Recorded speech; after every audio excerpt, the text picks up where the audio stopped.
Hello guys, welcome to the another blog. तो guys आज है गोवर्धन और आप सभी को मेरी तरफ से हैप्पी गोवर्धन।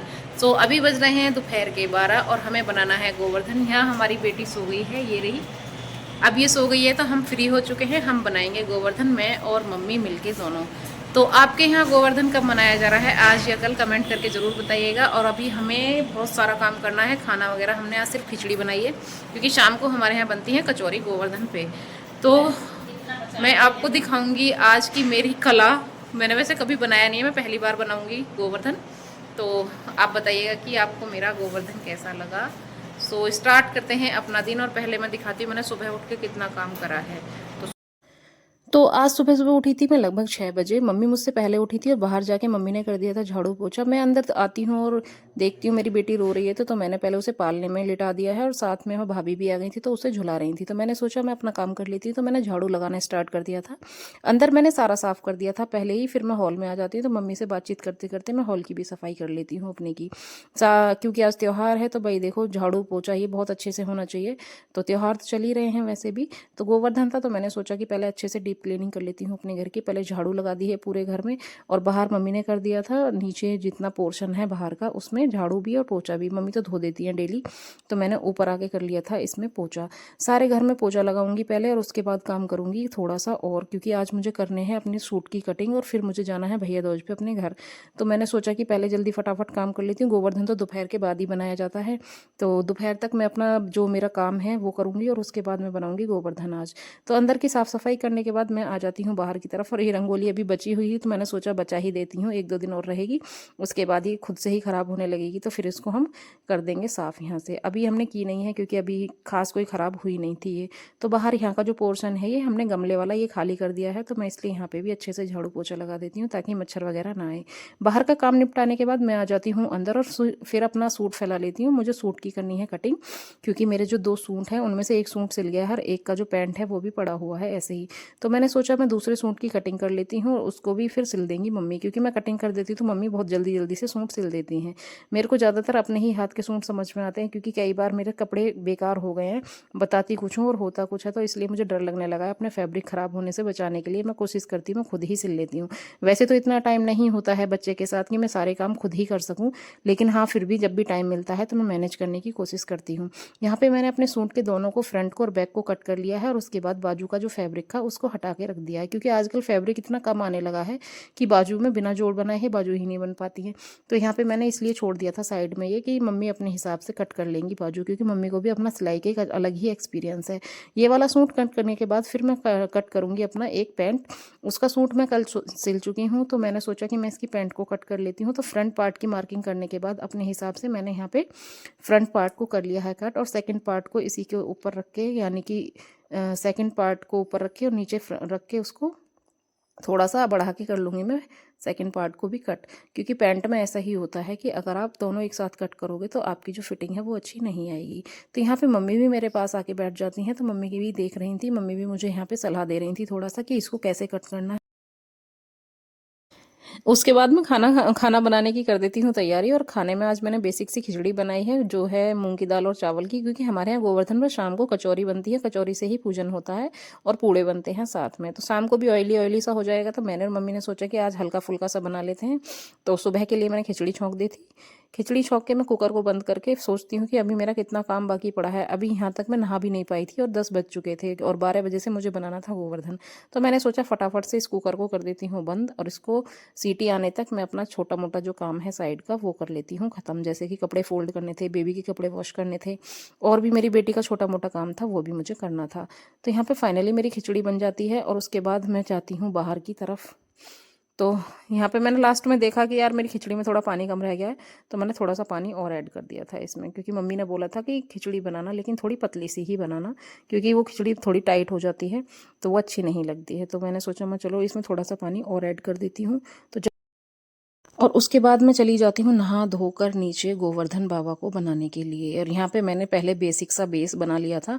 और सबसे इंटरेस्टिंग बात ये है कि ये मैं पहली बार बनाने वाली हूँ और मुझे नहीं पता कि इसका आउटकम कैसा होने वाला है, बट मैं फिर भी बना रही थी जो मेरे माइंड में आ रहा था वो। तो मैंने जो भी एक अपनी माइंड में जो छवि बनाई थी मैं उसको बनाने की कोशिश कर रही थी। तो मैंने मम्मी से पूछा, मम्मी बोल रही पता नहीं बेटा तू क्या बना रही है, लेकिन फाइनली जब मुझे थोड़ा थोड़ा सा बनने के बाद दिखा तो मुझे लगा कि हाँ मैं सही बना रही हूँ। तो यहाँ पे जो मैं सोच रही थी वही थोड़ा थोड़ा सा बनने लग रहा था। आप देख सकते हैं मैंने यहाँ पे ऊपर मुकुट बनाने की कोशिश की थी। गोवर्धन पर्वत थोड़ा छोटा रह गया मेरा, क्योंकि ऊपर जो स्पेस था वो थोड़ा सा था कम, तो मैंने वो छोटा सा ही वहाँ बना दिया था। और इनका जो फ्रॉक का डिज़ाइन है वो मैं उससे सीख से बनाने की कोशिश कर रही थी। देखने में काफ़ी अट्रैक्टिव सा लग रहा था, मुझे तो अच्छा सा लग रहा था। आप बताइए आपको कैसा लग रहा है। यहाँ पे कुछ मैंने इस तरीके की प्रतिमा बनाई थी, ये मेरे माइंड में थी। तो मैंने वैसे कभी आज से पहले गोवर्धन बनाया नहीं है, ये मेरा फर्स्ट अटैम्प्ट था, बट देखकर थोड़ा अच्छा लगा कि हाँ ये मैं बना रही हूँ तो थोड़ा ठीक ठीक सा तो लग रहा है मुझे। क्योंकि कई बार ऐसा होता है कि हम फर्स्ट अटैम्प्ट में किसी चीज़ को अच्छा नहीं कर पाते, लेकिन फिर भी मुझे लगा कि सेटिस्फाइंग है, बहुत अच्छा नहीं लेकिन सेटिस्फाइंग तो है। तो यहाँ पे मेरे साथ आ गई थी कनक, ये हमारे मोहल्ले की छोटी सी बेटी है और ननंद लगती है ये मेरी। तो उनसे सोचा कि चलो भाभी मैं भी तुम्हारे साथ कुछ करा दूँ। मैंने कहा छोटा सा बारीक सा काम है, आप ये करवा दो मेरे साथ। तो सारे उसमें जो फ्रॉक थे उसमें खील से हमने डेकोरेट किया था इसको। और उसके बाद हमने इसमें यूज़ करे हैं रंगोली के कलर। बीच में मैं थक गई थी, मैं चली जाती हूँ एक ब्रेक पे। उसके बाद मम्मी आ जाती हैं और मम्मी करती हैं अपना वो काम जो हमारे यहाँ होता आ रहा है, जैसे गाय बनाना, बछड़े बनाना, दूध की हांडी, दही की हांडी जो रखी जाती है यहाँ पर वो। मम्मी ने बोला कि तू थोड़ा ब्रेक ले आ, मैं तेरा जो और काम है इसको बना देती हूँ तब तक। आधे अधूरे कलर छोड़ के मैं बीच में जाती हूँ, बेटी को फीड करा के आती हूँ, फिर आके मैं दोबारा से कलर करने स्टार्ट कर देती हूँ। यहाँ पे हमने खील से दांत बनाने की कोशिश करी थी, तो हमें यहाँ पे लुक कान्हा वाला नहीं आया, तो फिर हमने सोचा कि हम इसको बाद में हटा देंगे, क्योंकि हाँ ऐसा लग रहा था कि ये कुछ ज़्यादा ही बड़े बड़े से दांत लग रहे थे इनके। तो फिर हम यहाँ से हटा के कुछ और करेंगे इसमें, लेकिन हाँ बाकी ऑल ओवर मुझे अच्छा लग रहा था ये देखने में। आप बताइए आपको मेरा जो ये है कि कैसा लग रहा है कैसा नहीं।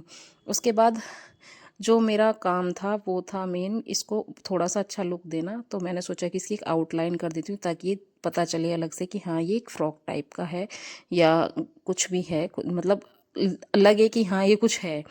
तो यहाँ पे फिर मम्मी ने आँख बनाने में मेरी करी है हेल्प। हमने आटे को डाल के उसके ऊपर ब्लैक कलर का और फाइनली इसको देखने के बाद हमें लगा कि हाँ एक फेस जैसा लुक आ रहा है, तो वो आंखें बन के हमारी हो जाती हैं तैयार। फिर बात आती है हमारे होठों की, जिसपे हमने काफ़ी डिस्कशन किया और हमें समझ में नहीं आते होठ हम किस चीज़ से बनाएं। तो मैंने सोचा जनरली हमारे होठ पिंक होते हैं, लेकिन मेरे पास पिंक ख़त्म हो चुका था क्योंकि मैंने फ्रॉक में भर दिया था सारा का सारा पिंक।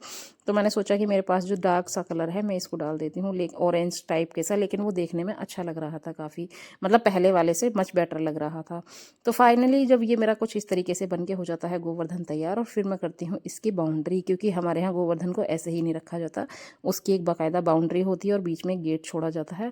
ऐसा माना जाता है कि ये एक घर की तरह बनाया जाता है, जिसमें चौक होता है बीच में और बीच में होते हैं गोवर्धन महाराज। बीच में ही यहाँ पे सुबह को भाई दूज होगी जब, तो यहाँ पे चौक पूरा जाएगा और वहीं बैठ के भाई दूज मनाई जाती है। तो यहाँ पे फाइनली मेरे जो गोवर्धन महाराज हैं उनका लुक ऐसा आ रहा था। आप देखिए और मुझे बताइए कि आपको इसमें क्या कमी लगी और क्या अच्छी लगी।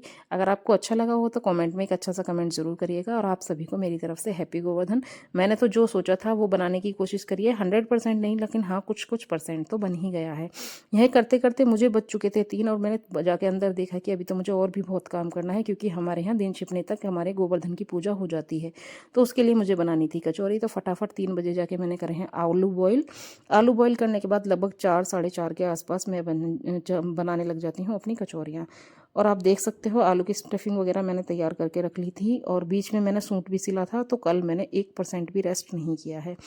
हालांकि आजकल दिन ऐसे ही निकल जाते हैं क्योंकि दिन काफ़ी छोटे होने लगे हैं। और जो मैं कचौरी बनाती हूँ वो मैं हाथ से ही बनाती हूँ बिना किसी चकला बेलन वाले के यूज़ करे। तो मुझे वो हाथ की बनी हुई कचौरी ज़्यादा अच्छी लगती हैं। क्योंकि पूजन करना था तो मम्मी भी बहुत देर से कह रही थी कि बेटा जल्दी से खाना बना लो, हमें करना है पूजन गोवर्धन महाराज का। तो हम चले जाते हैं फाइनली शाम को। आप देख सकते हैं लाइट से जलने लगे, दिन छिप चुका था यहाँ पे। तो मैंने और मम्मी ने किया है गोवर्धन महाराज का पूजन, क्योंकि हमारे यहाँ कोई मेल तो है नहीं अभी, क्योंकि पतिदेव है ड्यूटी पर, बेटा हमारा है नहीं। तो इसलिए मैंने और मम्मी ने ही किया है गोवर्धन महाराज का पूजन। वैसे कहते ये हैं कि लड़के पूजते हैं, लेकिन जहाँ नहीं होते वहाँ पे हम भैया हम तो खुद ही पूज लेते हैं।